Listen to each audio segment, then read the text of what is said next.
महामना सौम्यमूर्तिरयापनो जैनाचार्यो योगवन्दनकारशुद्धि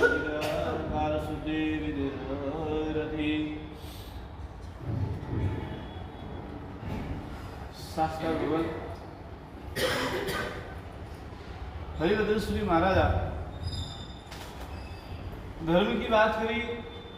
और धर्म की बात करते हुए एक एक आचारों को लेकर के सब तरह से बात करते हुए शुद्धि की बात करते हुए बड़ी सुंदर से लाइन लिखी। योग बंधन निमित्त निमित्ताधिकार शुद्धि विधिर रीति है, यानी कि योग शुद्धि हम देखने जाए।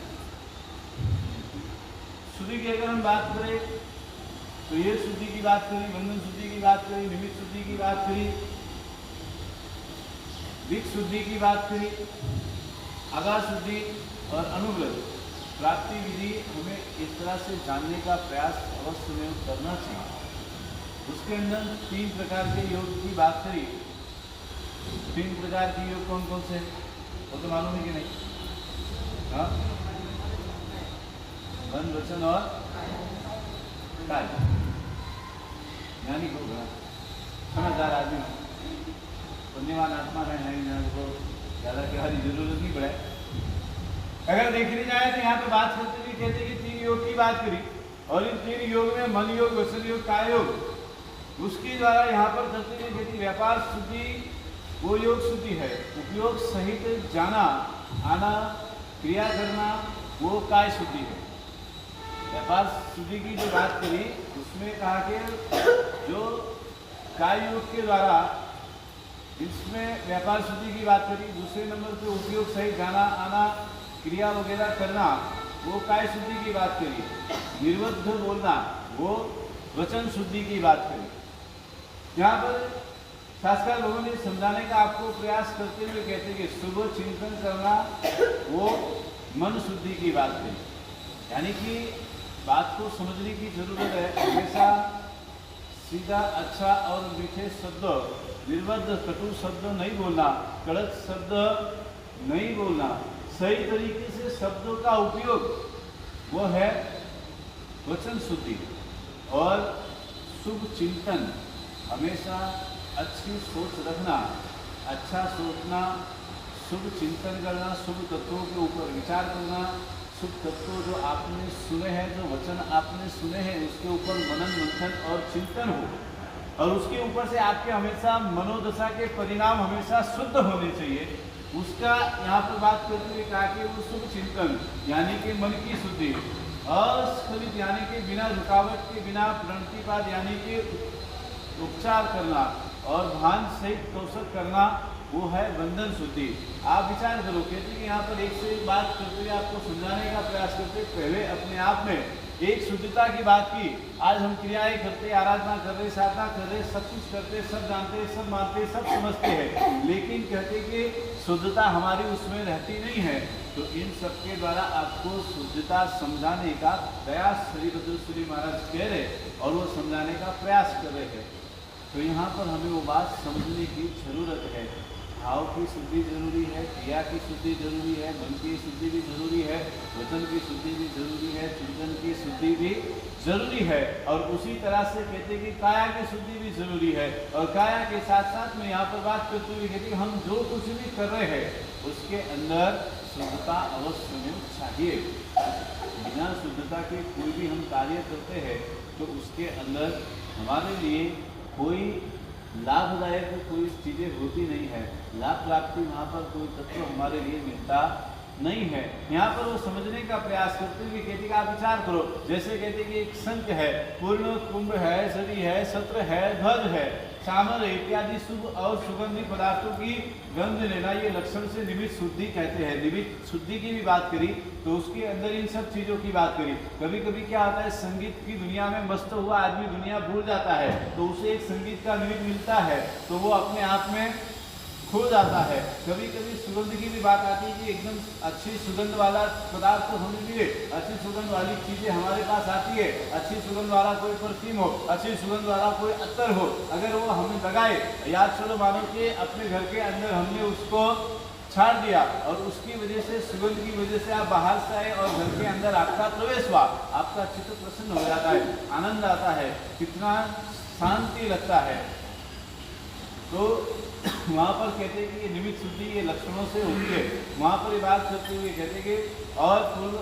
पूर्व दस जो बात करी कि दिशा आधार शुद्धि, यानी कि दिशाओं की भी बात करी तो पूर्व दिशा है, उत्तर दिशा है, और जिस दिशा में जिनेश्वर भगवान, जिस दिशा में परमात्मा का विचरण हो और उस दिशा का आश्रय करे, और आश्रय करना उसे दिक् शुद्धि यानी कि उसे दिशा शुद्धि कहते हैं। जैसे कि श्रेणी महाराजा के जीवन में ये उत्तम गुण था, उनके समय के अंदर में उनको मात्र खाली कोई समाचार भी दे और पता चले कि परमात्मा आज इस दिशा में विचरण कर रहे हैं, तो उनके सामने रहकर के वो सारी क्रियाएं, सारी विधि होती थी, और उसे दान वगैरह भी खाली एक मुकुट छोड़कर जो कुछ भी रहता था सब उसे दान में भी दे दिया करते थे। यानी कि दिशा की शुद्धि, दिक् शुद्धि का भी कितना महत्व था कि परमात्मा के वचन, परमात्मा खाली किस दिशा में है ये विचरण का अगर पता चले और उनके जीवन में उनके रोम रोम राजी हो जाते थे, आज मेरे परमात्मा इस दिशा में विचरण कर रहे हैं, इसलिए सारी गतिविधि क्रियाविधि उस दिशा के रूप में हुआ करती। आपसे कोई कहे कि आज आपके महाराज साहब पहचान वाले हैं और आपके महाराज साहब इस दिशा में विचर रहे हैं, आज इस नॉर्थ से ईस्ट में है, ईस्ट से वेस्ट में जाएंगे, आपको पता चले, और चलो शायद गुरु महाराज की बात छोड़ो, कोई बताए कि आपको परमात्मा इस दिशा में है, सिमंदर स्वामी महाराज आज इस दिशा से इस तरह से जा रहे हैं, तो उस तरफ हमारा लक्ष्य कितना, क्या करेंगे बोल, क्या करेंगे, हाँ? उसका आनंद खुशी हुई कि चलो कम से कम आज कोई हमारे साथ विदा कि आज परमात्मा हाँ उन दिशा में जाए रिया, उन दिशा ने नमस्कार करी, उन दिशा ने देवदेव, उन दिशा में जितना भी जीव है उन्होंने एक बार हाथ जोड़ीने प्रार्थना करी कि भाई मारा गुरु महाराज उन दिशा में जाए रिया, उन्होंने सुख साता दे दो, बोले परमात्मा उन दिशा में विसरे रिया है, बोले परमात्मा रे सुख साता में नहीं सीधे वो भाव भी आवे, हाँ भाई आवना मुश्किल है, अरे मुन्नी हलावनी अलग बात है, लावना घणो मुश्किल बात है, हाँ चलो ठीक है। मोरे पारस मंदिर पालिताना गया था, हाँ અને વટે થોડા ઓળખાણ વાળા મારા સાહેબ है અને મને કેન મેલ્યો હોય કે પારસ મંદિર વટે જાને ફલાણા ફલાણા રે ધર્મ લાગતી કહેજો અને મારા સાહેબ યાદ દીધી है ખાલી અતુલ કહેજો કા બોલો हाँ એટલે કોઈ ધોરી તો ફરજ है તો મારા સાહેબ કીધું તો કીધું વાત નથી ધોરી કોઈ લેણા દેણી નહીં ઉનमें પણ आदमी ने थिंकिंग का આવી મારા સાહેબ મને याद कीधा कोई कौन गई जरी मारा साहेब याद कीधो भाई हाँ का આવે याद करे अच्छी बात है, कभी भाव आवे के कोई बात करो गुरु महाराज मोने जन्मरा तो गुरु महाराज मोने याद कीधा वो मारो पुत्र पुण्य है, हाँ मारो सौभाग्य एक आज मोरे साहब मोने याद कीधा फटाफट 2 दिन में टिकट गिरावे मोटे मंगवा जाओ, हाँ कब अपन भाई साहब नहीं लगा तो हाँ हमें तो टिकट फैला रहा तो चलो ठीक है आदमी ने धर्मलाभ केवाड़ो गया तो आदमी खुश रहता था, आनंद आता तो हमें तो थिंकिंग खेरी भी मालूम हमारा साथ धर्मलाभ बीजा के मैंने क्या भाई बटे जान से याद ही दीजो आदमी ने थिंकिंग पहला दिमाग में हमारा साहब कोई कौन हुई तो कोई याद नहीं था, पहली थिंकिंग का दिमाग तो सोच आवे रही हो दिमाग गलत थिंकिंग ले गलत चीजें अपने दिमाग में फिट करें बैठा मारा साहब आप चल वटे दूरी बात तो छोड़ो हमें आटे दी क्यों वो नहीं आई है बने खाली याद दे बाबूलाल जी फोन करके बाबूजी याद कर दिया वो पहला बाबूलाल जी पूछे कहा तो बात कोई कौन है क्या, हाँ कौन मैं तो बात कोई बात नहीं है तो कुछ पास हो हैं कौन आवे तो मारा साहब मानू पड़े जो को पहला बात नहीं है तो उतरो अच्छू है कनेक्शन जुड़ियो कुछ है क्या है बात वही सारे थिंकिंग भी, लेकिन यहाँ पर एक शुद्धि की बात करते हुए परमात्मा का दृष्टान लेकर के बात समझाने का प्रयास करते हैं। जीवन के अंदर में शुभ भावनाओं के साथ अगर ये हमारा विचार हो, जीवन के अंदर ये सब भावना के साथ में अगर हम विचरण करें, जीवन के साथ में अगर हम रोज सुबह उठ करके मात्र खाली अब एक प्रार्थना करके उनकी विचार करो कि 4 महीने के अंदर चलो हमारे सबका चातुर्मास है, एक जगह पर स्थिर है, अलग बात है, समझ में आता है, लेकिन कहते हैं आज 4 महीना परिपूर्ण होगा, एक साथ में हिंदुस्तान के अंदर रहेंगे जितने भी महाराज साहब, जितने भी साधु साधु है, सब अलग अलग दिशा में विचरेंगे। रोज सुबह उठकर एक बार प्रार्थना आप करें, कितनी प्रार्थना करते? हाँ, एक बार उठकर के आप इतनी प्रार्थना तो कर सकते कि नहीं कर सकते? आज चारों दिशा में जितने भी महात्मा, जितने भी महाराज साहब का विचरण हो, उन सब का विचरण सुख रूप हो, साता पूर्वक हो, परमात्मा इतनी कृपा जरूर करे। हाँ, भावना तो मेरा भाव बोल आवे विचार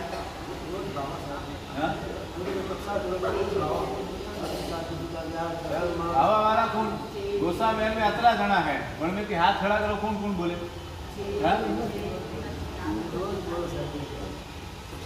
किशन जी एक बोले, 2 3 4 5 6 हाथ। हाँ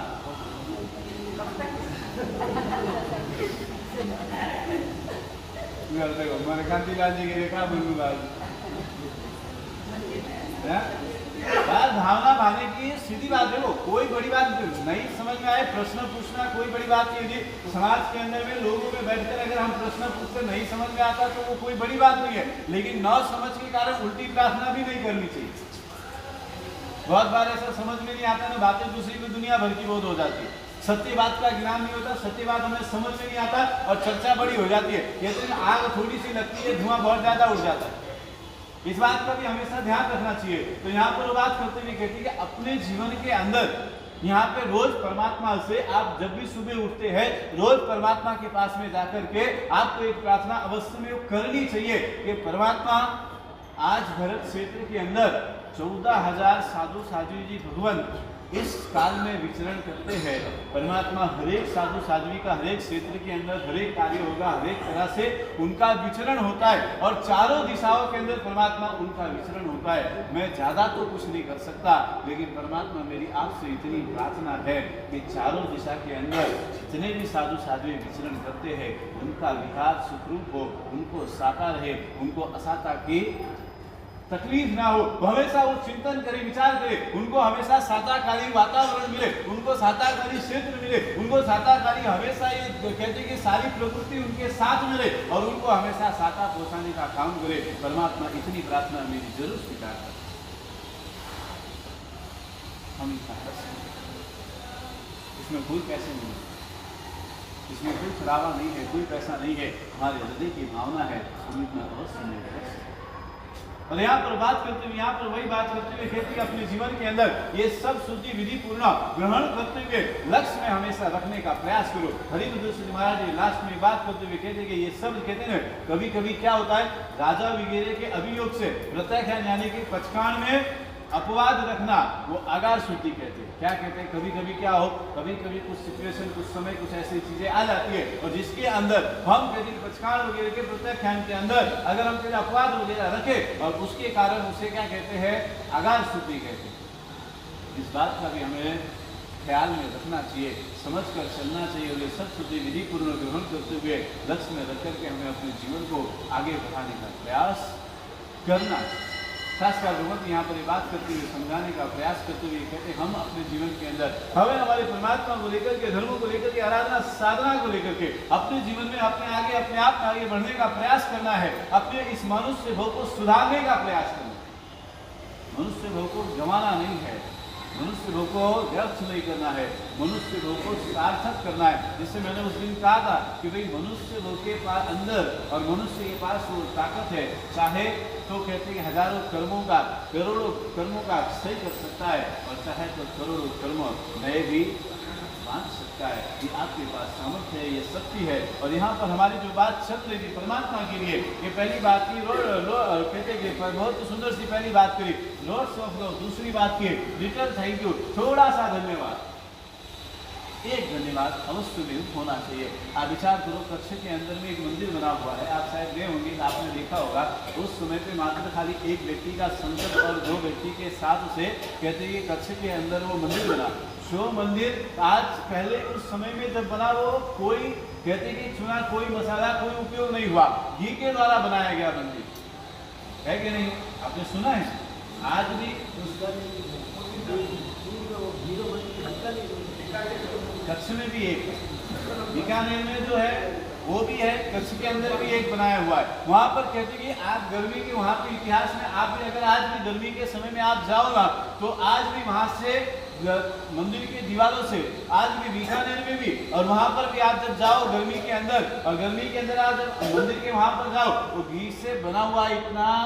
मंदिर आप विचार करो, इतना तुमको उसमें घी डालकर बनाया है। आज भी वो मंदिर वैसे का वैसा खड़ा है और गर्मी में आज भी उसमें से घी जब पिघलता है तो आज भी दीवारों पे वो निकलता है।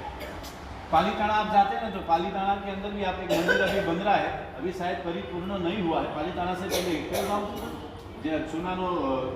वहां पर आज मतलब वो मंदिर बन रहा है, इतने सालों से बन रहा है, लेकिन उसमें कोई बाहर की चीज का उपयोग नहीं करना करके वहीं पर चूना बनाया जाता है, वहीं पर ईंटें बनाई जाती है, वहीं पर सब कुछ होता है और उसी चूने से मंदिर को आज भी बनाया जा रहा है। कोई सीमेंट वगैरह का कोई भी उपयोग नहीं। आप जाना, आप देखना, मैं गाँव का नाम मेरे दिमाग से निकल गया है, बाकी आज भी अभी वो बन रहा है शायद, अभी भी उसका जीर्णोद्धार चल रहा है, मतलब पूरा नहीं हुआ है अभी भी। पालीताना से पहले ही आता है रास्ते में, तो पालीताना हम जब जाते हैं तब वो रास्ते में आता है, तो वहां पर कहते हैं कि इस तरह से अगर हम विचार करें और देखने जाए, कहते हैं कि इन लोगों की भावनाएं, इन लोगों का जो विचार है, जो कल्पना शक्ति है, कितनी सुंदर लगती है और उस तरह से बना तो आज हमें दर्शन करने को मिलता है। आज हम देखने जाए, मैंने जैसे धन्नाशाह की बात की राणकपुर के लिए, उनके लिए भले ये सपना का उद्देश्य था, लेकिन अगर चाहते तो छोटा मोटा बनाकर भी काम खत्म हो सकता था, लेकिन फिर भी इतना बड़ा इतिहास में सर्जन हो, इतना बड़ा बनाया। आज हम राणकपुर जाते हैं, एक बार उनको धन्यवाद देने की हमें आवश्यकता होनी चाहिए कि भाई उनकी वजह से आज हमें ऐसे तीर्थ के दर्शन करने का मौका मिलता है। आबू देलवाड़ा गए तो कहते कि आप रुक्मा देवी को याद करें। अगर हम हमारे घर पे आज नौकर को अपने हाथ से एक रोटी नहीं देते और उस समय पे जब मंदिर बन रहा था अनुपमा देवी सारे कारीगरों को अपने हाथों से खाना खिलाई, क्या जरूरत थी? विचार, जरूरत क्या थी? 100 सेविकाएं उनके साथ में रहती थी, सब कुछ था, तो साथ ही तो सेविकाओं के द्वारा भी काम हो सकता था, लेकिन नहीं, मेरे परमात्मा का मंदिर बन रहा है, मेरे परमात्मा के मंदिर में कोई भी चीज का विघ्न नहीं आना चाहिए, कोई भी रुकावट नहीं आनी चाहिए, इसलिए उनको खुश रखने के लिए, उनके आनंद में रहे, वो प्रसन्न चित्त से वो काम कर सके, इसलिए अपने हाथों से खाना खिलाए। आज हम हमारे बच्चों को भी अपने हाथों से खाना खिलाने के लिए तैयार नहीं, आज वो परंपरा भी चली गई। टाइम नहीं, क्या होता है, जॉब करने चले जाना, टाइम नहीं होता है, बच्चों को संभालने के लिए काम वाली बाई रखती है, काम वाली बाई बच्चों को संभाल करके बड़ा करती है और इसीलिए संस्कार भी उनके जैसे ही आते। क्या होता है, हमारे माँ साहब हमेशा कहते हैं कि पहले के ज़माने में होता था कि माँ की गोद में बच्चे खेलते थे, अभी का ज़माना ऐसा है कि काम वाली के बाई की गोद में बच्चे खेलते हैं और माँ की गोद में कुत्ते खेलते हैं। सिचुएशन ऐसी होगी, कुछ नहीं कर सकते। आज हमारी ये थिंकिंग हो गई, आज सुबह सुबह मॉर्निंग वॉक पे बच्चे को लेकर जाना, वो माँ का जमाना चला गया, कुत्ते को लेकर के मॉर्निंग वॉक में जाना। आपको रियली देखना है तो बॉम्बे चौपाटी पे चले जाओ, आपको दुनिया भर के देखने मिलेंगे। हाँ, बच्चा तो सो रहा होगा तो पता भी नहीं होगा और सुबह सुबह पट्टा डालकर चैन पकड़ के कुत्ते को लेकर घुमाने चले आए। हाँ, बाजी के लिए आते भी फरी से बाजी है, चौपाटी तो नहीं है लेकिन फरे तो है, वो बात तो पक्की है। हाँ, फूल के नहीं है, फूल के जैनों में नहीं है। बोलो 50 एग्जाम्पल बताऊंगा मैं थोड़े, जैनों में फूल के नहीं है, 50 एग्जाम्पल है, मैं बताऊँ, गणेश बताओ, थोड़े हैदराबाद में बताओ। तो यहाँ पर बात करते हैं जीवन के अंदर में इस बात के, इस महत्व को यहाँ पे समझने की जरूरत है। हम यहाँ पर हमारी बात जो चल रही है नितिन, थैंक यू, अपने जीवन के अंदर जन्म जन्म में तन मन धन मोह वस्तु ना रही, फूल नहीं तो पाखड़ी पर प्रभु तारा चरणे मारे धरवी छे। ये कल्पना, ये विचार एक बार ख्याल आना चाहिए, शायद मैं कुछ नहीं कर सकता, मिडल थैंक यू। कहते कि आप विचार करो, भगवान का 25वां भव नंद राजर्षि के भव में भगवान ने अनुमोदना करते हुए अंतिम समय के अंदर क्या सुकृत की अनुमोदना भगवान में आती तो यहाँ पे अक्काय की जीवों की स्थिति में रहा। अब विचार करो, परमात्मा के जीव है, नंदन राजर्षि का भक्त, फिर भी चिंतन क्या करते कि शायद भगवान में अक्काय की स्थिति में अगर मैं रहा होऊंगा तो प्रभु मेरे पर्वत पर आपका अभिषेक मेरे जल से हुआ होगा, इसलिए मैं सौभाग्यशाली। विचार उपयोग यहाँ पर कहते हो गया हो तो प्रभु मैं कहते वो रूप आपका स्पर्श, यानी कि मैं उस स्थिति में रहा और फिर भी परमात्मा आपका स्पर्श हुआ होगा तो उसकी मैं अनुमोदना करता हूं। यहाँ पर कहते कभी आप विचार करो, ये दूसरी बात करी कि वायु काय के जीव में अगर मैं रहा, अगर मैं बना हुआ हूं और कभी और शरीर पालित संग निकला हो अत्यंत गर्मी में और उस समय पे वायु काय रूप मेरी हवा द्वारा वहां पर भी स्पष्ट हुआ तो मैं उस सुकृत की भी मैं अनुमोदना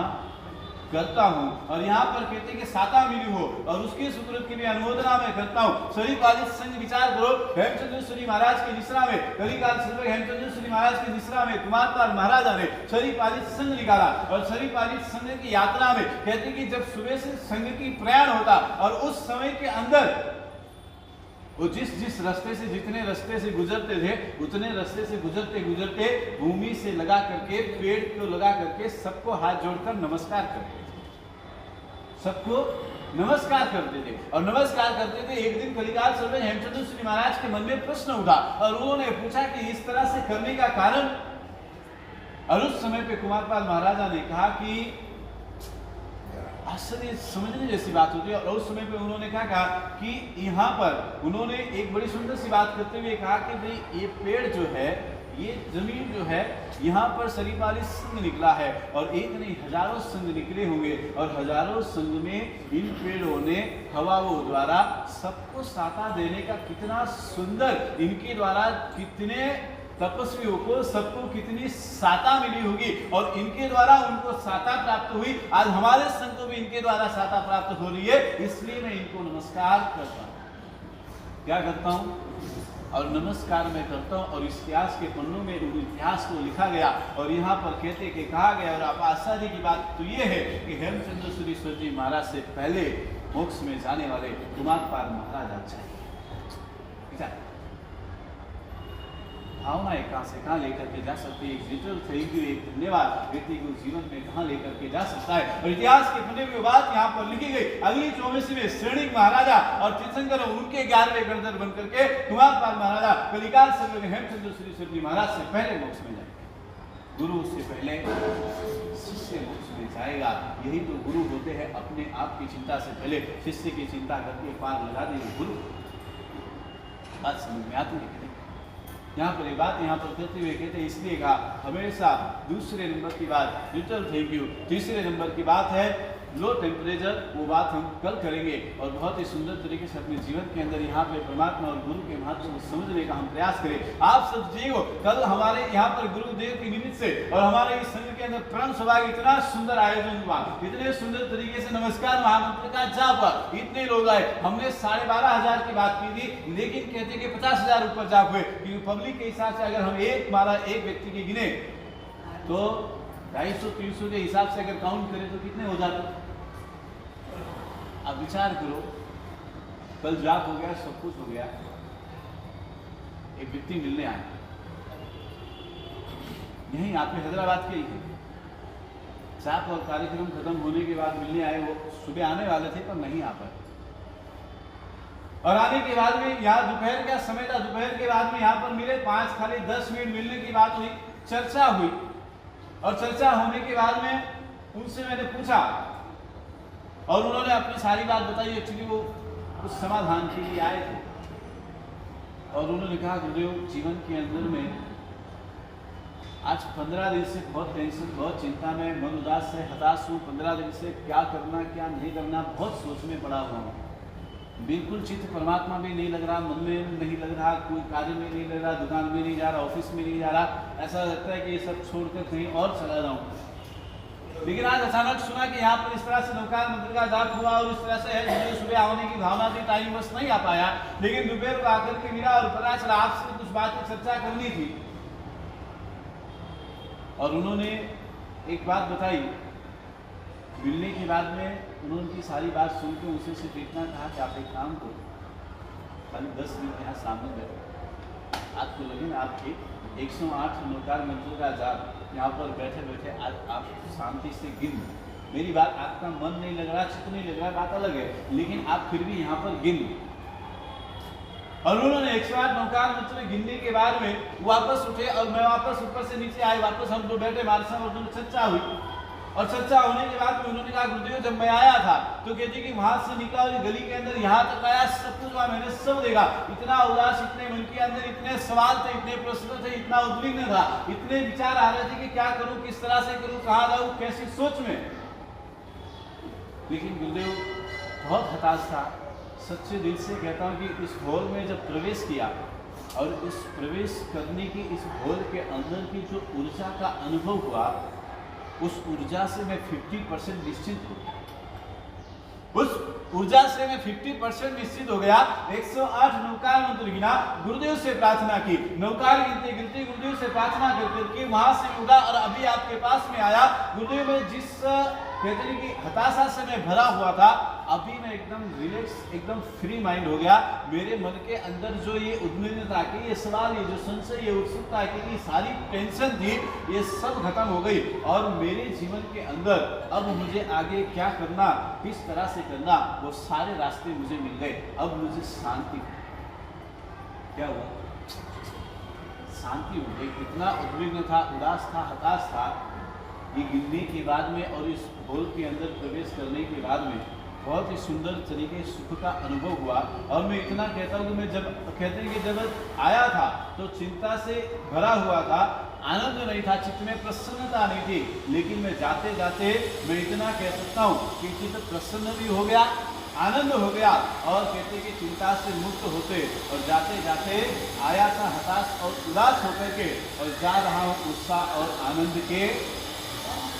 साथ में। जिस नेगेटिव ऊर्जा से आया था वो सारी समाप्त हो गई और पॉजिटिव ऊर्जा और उत्साह के साथ में यहाँ पर मैं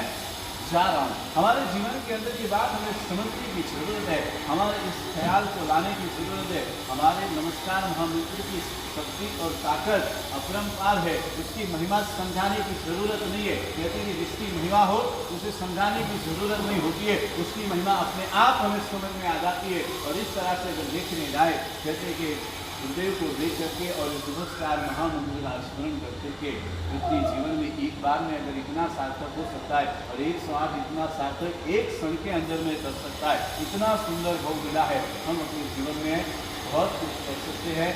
सारी बहुत से लोगों के मन में प्रश्न होता है ऐसा करके क्या होगा, ऐसा करके मैं तो ये कहता हूँ कि 12,500 जाप हुए, अलग बात है, बहुत ही सुंदर बात है, इतनी पब्लिक आई, अलग बात है। लेकिन एक व्यक्ति के जीवन के अंदर जीवन की उसे राह मिल जाए, उसके जीवन में उत्साह और आनंद आ जाए, समझ लो हमारे नौकार मंत्र का जाप किया हुआ सफल है। तो इस तरह से जीवन में आगे बढ़ने का प्रयास करें। देश सुंदर भाव शास्त्रीની અંદર ઉલ્લેખ મળે કે કલિકાલે અંતરના આચાર્ય મારા હજારો લાખો કરોડો લોકોએ મૃત્યુમુક્ત કરવા નથી ગયા। શાસ્ત્રીની અંદર ઉલ્લેખ મળે કે લાખો કરોડો અરબો લોકોએ મૃત્યુમુક્ત કરવા નથી ગયા, માત્ર